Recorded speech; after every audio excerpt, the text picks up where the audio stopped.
Over the last 2 weeks, we have debated in provincial parliament, which by the way has no jurisdiction on federal and international policies, but we debated 2 motions related to Israel and Palestine.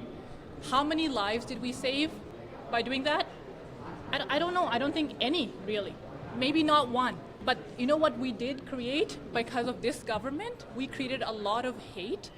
The province became divided. The type of speeches and slurs inside the house and outside, and what we're seeing right now, is extremely problematic. It's dangerous. You can take a look at some of the speeches that the Conservative MPPs have made that are very problematic. People are feeling extremely hurt on both sides of this issue.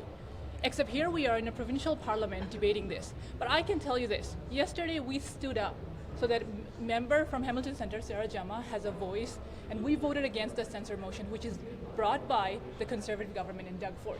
And the other thing that I want to say is we have been very clear. In fact, the Ontario NDP and the federal NDP, the NDP is the only party in North America that's actually calling for a ceasefire right now, that's calling for peace, that's calling for the support that Palestinians need, that's calling for food, water to be given to Palestinians, medical aid. Hospitals are being bombed. You know, just yesterday, over 400, I believe, 400 people were killed in Palestine, over 200 of which were children.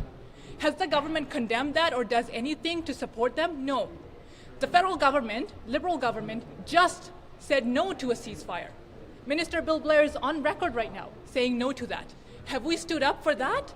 This is what we need to do. We need to make sure that we're calling for peace.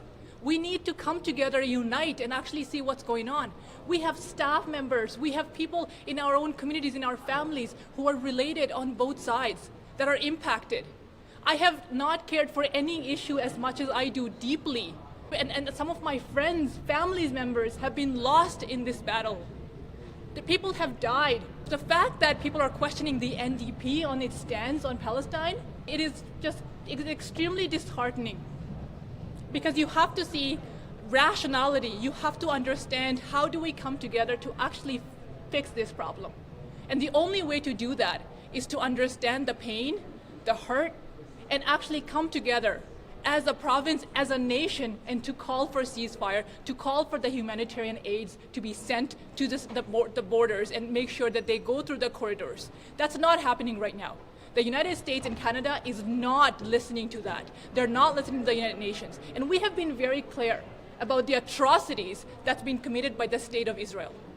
We have been extremely clear in the terms that we have used to condemn the state of Israel. We stood up against and actually condemned the atrocity that took place on the 7th as well. So we want to make sure that as politicians, as political representatives who represent communities across this province, we represent our communities well. It is very important that we represent communities from all diverse backgrounds. We have members in our party that represent all diverse backgrounds. But when you come together to take action and have a goal, you have to be level-headed.